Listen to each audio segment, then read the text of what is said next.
Welcome back to another episode of Saddle Talk, the show where we get to know cyclists beyond the saddle while we're actually in the saddle. Today I'm riding with someone who's not just a rider, but a connector, a community builder, and a storyteller on two wheels. You might know him as Velo Tom on Instagram, the guy behind some of NYC's most memorable cycling experiences. It's Velo Tom, and you've tuned into Saddle Talk.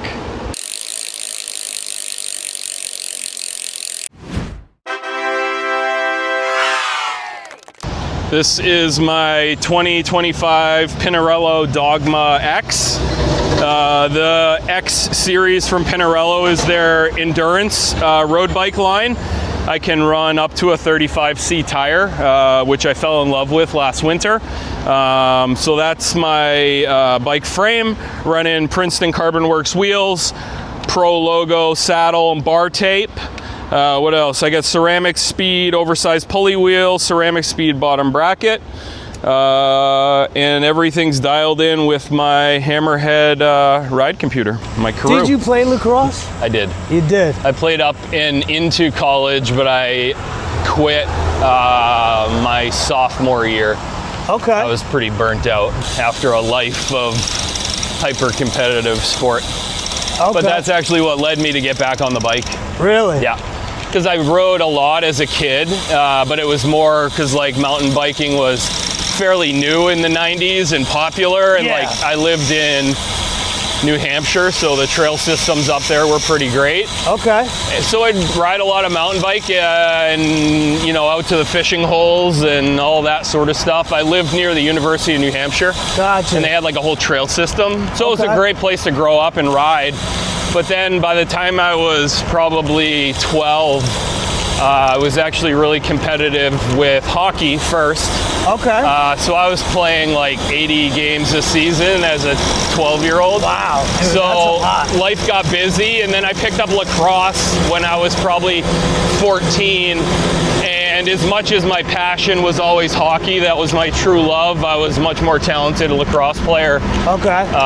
So yeah, I played in high school. I was all-state, went to college, played a little bit, but I was just so burnt out. Just wanted to have fun. It's tough when you're a freshman getting up at like 6 a.m. on Saturday morning for practice when like all your buddies are sleeping in and having a good time and tailgating and stuff. Absolutely. So I kind of like weighed the pros and cons and decided to step away, which for me mentally was big. It was really nice. All of a sudden I had a bunch of freedom, but you like kind of lose your identity in a funny way. Okay. But luckily for me, I grew up riding, skiing, and then I picked up surfing in my 20s as well, which are all kind of really individual sports. No team there. Yeah, so absolutely. I just did it to stay healthy and have fun, but then it quickly became an addiction, obviously. More mountain biking gravel when I lived in New England and in the Boston area, but as soon as I came down here, obviously, everything is, Okay. everything is road bike. And that's when I started logging quite a few miles. That was probably maybe 2018 or 2019. Okay. Yep. So you started with mountain biking and gravel. That was your first love. Yeah. At what point did you pick up road? I rode a little bit of road bike when I lived in Boston because you just kind of had to. It was difficult to get out of the city. Most of my adventures would happen on the weekends. Okay. And I was working a normal 9 to 5 in the software industry. So I commuted to work every day when I lived in Boston, which was a lot of fun. I rode a fixed gear just to like start the day and end the day on a positive note. And that was definitely the kickstart of my road addiction. That was when Red Hook Crit was big and the fixie scene was really popular. So everybody was riding. There was a big community in Boston. So it was fun. We'd just bomb around with, you know, single speed, no brake situation. And made getting to work a little bit more exciting. Yeah, that's awesome. That's how I got to road, through single speed. Yeah, but then I had a gravel bike and I put slick tires on it for riding in Boston, and I was like, whoa, this is fast, this is fun. And then I got hooked, and then I moved down here, I think it was 2019, and obviously everybody rides road a lot here. So I just started getting more and more miles. It was nice because I moved down and didn't know anybody in the area, no friends, no family. Yeah. So it was, you know, cycling that opened up the community for me, Gotcha. which is pretty cool. And part of the reason I think why I love to do what I do now, just like create community engagements for people to join the community, which I think is fun. Absolutely. Yeah. So when I met you, you were pretty much ingrained in the community. I met you a year ago. You've been doing this for quite a while. Yeah. But in my introduction to you, everybody around me was very familiar with you. What prompted you to take a more like a leadership role in the community? And what was like your first entree into that? Yeah, well, when I moved down here, I left my full-time software role in Boston. Okay. And I was kind of trying to figure out what I wanted to do. I was doing some contracting work for a few software companies, but I really didn't want to go back to that life. Yeah. I had just finished paying off my student loans, so I felt a little bit less stress and was like, hey, this might be a great time to chase a passion and do something that I really love, not just chase the paycheck. And I had met Nelson, obviously, through the community. He was opening the Hudson Yards location, and I have a background mainly in sales, but I always had a passion for marketing. So we started doing some events at the Hudson Yards store when that was open. Okay. Just after the pandemic. Oh, so okay. after the pandemic, and unfortunately after like some of that rioting that went on in the city, we started throwing events again when you could socialize and didn't have to, you know, do that social distancing Gotcha. thing. So that was probably almost 5 years ago now. Which is kind of crazy to think about because COVID feels like yesterday. Yeah, absolutely. I still see people wearing masks. Yeah. It's a lifestyle now for sure. Just quickly touching base on your software development role. What was your actual day-to-day kind of scope of work in software development? I did sales and business development. So I started as an inside sales kid, Okay. kind of fresh out of college. It was like a young team. It was a startup. We ended up, selling the company and going public, which was like a cool experience. But as like, low man on the totem pole, I didn't obviously get like any sort of payout or anything. Yeah. No But stock options. Yeah, the Boston, we did have some, but like at that point in your life, it's so minimal, it's nothing. But the Boston tech scene was great. I did that for a lot of years. I would help build out sales teams, and then my last role, I was a sales manager for like inside sales team. Okay. 2010 to 2014. Okay. Ish, yeah. So did you ever race like professionally? No. No. I raced a little bit of mountain bike as a kid, but life was so busy with my team sport. Yeah. My dad was a cyclist, and he always pushed me to get on the bike. He used to spend some weekends at the races watching my dad and stuff, which was a lot of fun, but I always just looked at riding as like pure enjoyment. I didn't really have any drive to compete. Gotcha. The mountain bike racing was fun, but it was because like, especially back then, it was like not serious. It was just like a great group of people, and like as a young kid, like the adults were stoked that there were like 2 or 3 young kids, and it was usually me and a few of my buddies because we were real big into riding. So it was fun. So you are working with a few brands that I see currently. Yeah. Pinarello being one of them? Yeah, Pinarello is my partner bike brand. I've been working with them for a couple years now. I'm part of the Pinarello collective, so there's 4 of us spread out across the US who help Pinarello with marketing and engagement activation. Okay. And then I also work with Q 36.5, which is my apparel. Really nice product, all made in Italy. What really drew me to the brand is the gear for all 4 riding seasons. Gotcha. I'm not a big indoor trainer guy, so I ride all winter long. God bless you. So to be able to have proper gloves and tights and jacket Yeah. make it a lot more enjoyable, which is great. And then who else? I work Princeton Carbon Works Wheels, which is great, a local guy out of Connecticut. Obviously creates a pretty great product. Yeah, I see him all over the place. Yeah, he got And really I never popular. hear any bad feedback about No, it. the wheels speak for themselves for Yeah. sure. And are you doing work with Oakley as well? I do a lot of these engagements with Okay. them. I don't work with them on an ambassador level yet, but I Okay. would like to figure it out. The funny thing with Oakley though, obviously it's the biggest sport sunglass brand in the world, and they work with the top athletes in the world. So, Yeah. you know, a small time influencer is not always in high demand for them, but with the activations I do and stuff, there's obviously a lot of crossover in my support with Strictly. Okay. So yeah, the more I do with them, the better. I enjoy it. That's They're awesome. a great team. Do you prefer leading rides or hosting the event, letting somebody else do the ride leadership? Ooh. I do like both. Okay. This past event that I did was actually the first time that I did not ride. Okay. And as soon as y'all pulled out of the parking lot, I was pretty bummed. I should have gone. But obviously I had some moving pieces that I had to help coordinate and organize while the rides were out on the road. Yeah. But I'll try not to miss anymore. Gotcha. I think as the events get a little bit more complex with the vendors and stuff, I try to be there to show them support in case they need anything. Yeah. But I don't ever like to miss the rides that I plan, especially the last one because it was so big.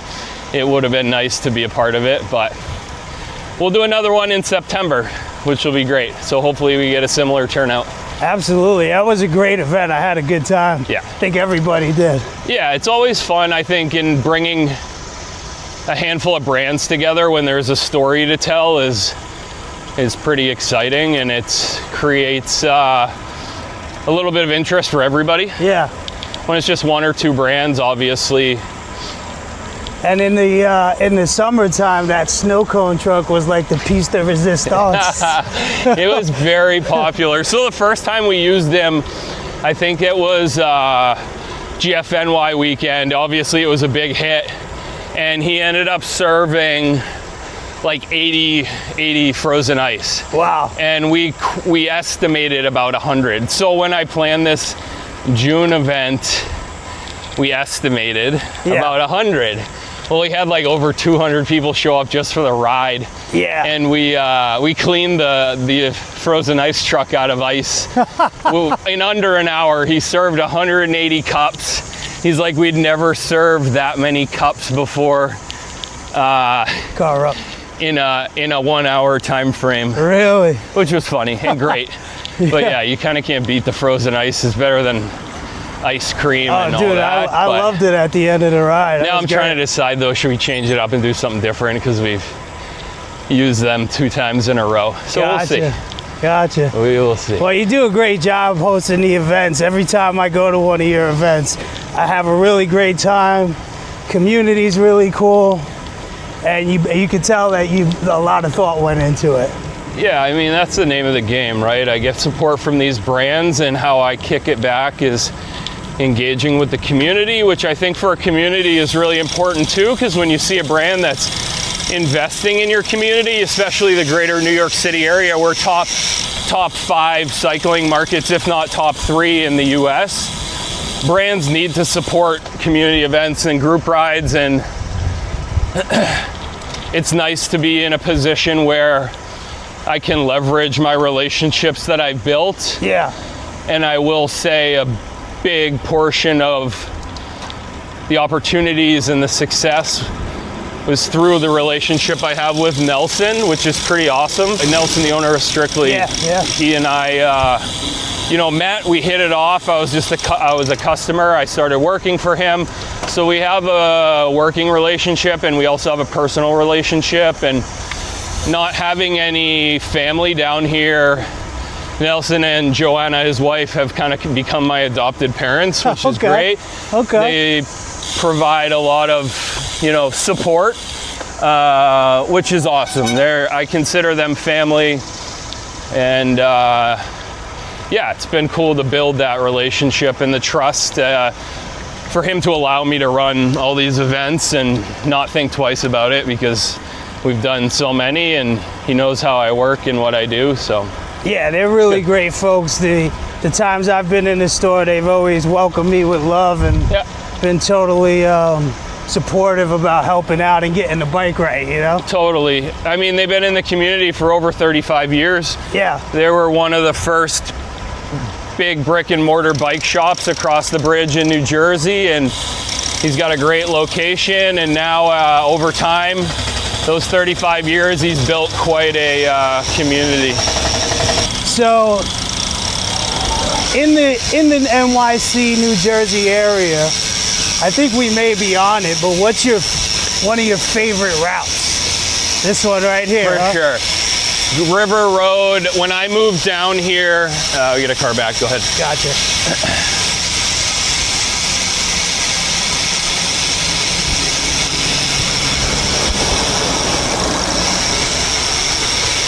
Yeah, when I moved down here, I obviously didn't really know my way around, and I lived in this Fort Lee area before I moved up towards State Line. And the real estate agent I was using at the time that helped me find my rental property drove me on this road. Oh, really? On a Saturday morning.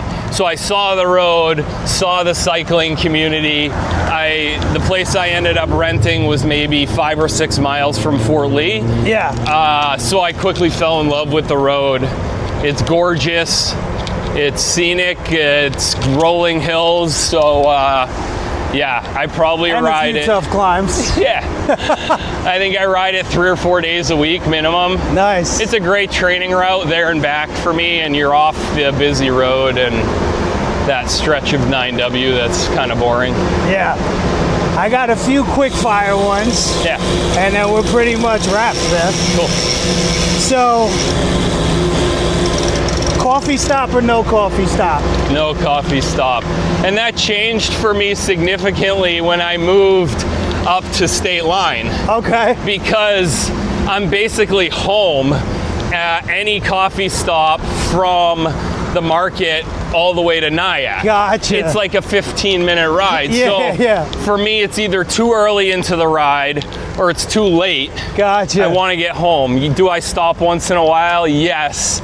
But I was probably one of the regulars at Boxer through the pandemic. I was there 5+ days a week. But when I moved, it just didn't make so much sense. And gotcha.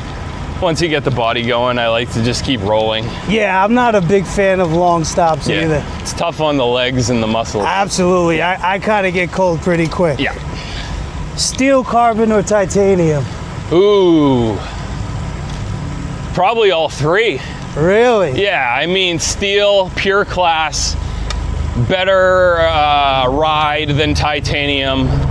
Titanium is very classy, and it's a great maybe travel bike or super unique special lifetime build that you keep forever. Yeah. And will never break very much. But obviously carbon is the beast. Yeah. For road bikes in the cycling scene. The stiffness to weight ratio and all that is pretty serious. I love the hum that carbon gives while you're riding along. Yeah, too. exactly. Especially the wheels. I've ridden a full steel frame though with carbon seat post, bar, stem, and wheels. Yeah. Really nice. Yeah, that's awesome. I will build a custom steel bike in the next 10 years to ride and enjoy, kind of like a Sunday's best. Yeah. All right, I got 2 more. Yeah. Climb or sprint? Climb all day. Climb all day. Yeah. All right. I love Big boys like me probably feel like sprint. Yeah, everybody's got their strength. I've always loved climbing. I can get into a rhythm, and I'm pretty skinny, although my bone density doesn't make me as light as most people think. All right, and then the last one I have for you is, if there's one thing you have to have on every ride, whether it be kit, tech, or anything, what would that be?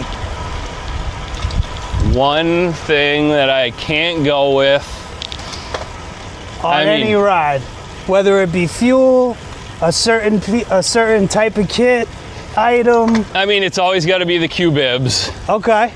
because there's nothing better. Absolutely. Obviously the bike, but that goes without saying. Yeah. But I think the unsung hero, I was thinking about it this morning, is the chamois cream. Really? Yeah.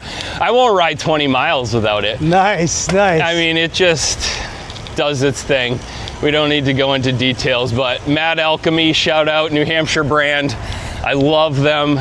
They make a great product. And yeah, they keep my bum comfy. All right, well, Tom, thank you very much for your time today. Of course. It's Taking me on one of your favorite routes. Pleasure. And we definitely look forward to hearing more from you. Oh, I do have one more question. Yeah, shoot. So, what do you look forward to doing in the coming year or so? Whew. Let's see. Well, a couple events coming up, which I'm excited about. In September at Strictly, and then in October in the city with Best Buddies. And then kind of bear down and start planning for 2026. As much as I don't like to wish the year away, and in the bicycle industry, usually Q3, Q4, you're focused on the next year. So rebuilding all these relationships with my partner brands, pitching new event ideas, looking for new event opportunities, and yeah, I guess relaxing a little bit and enjoying the foliage. Yeah, gotta get some time off now. Yeah. All right. Well, thank you for your time today, brother. Hey, I really my appreciate pleasure. you.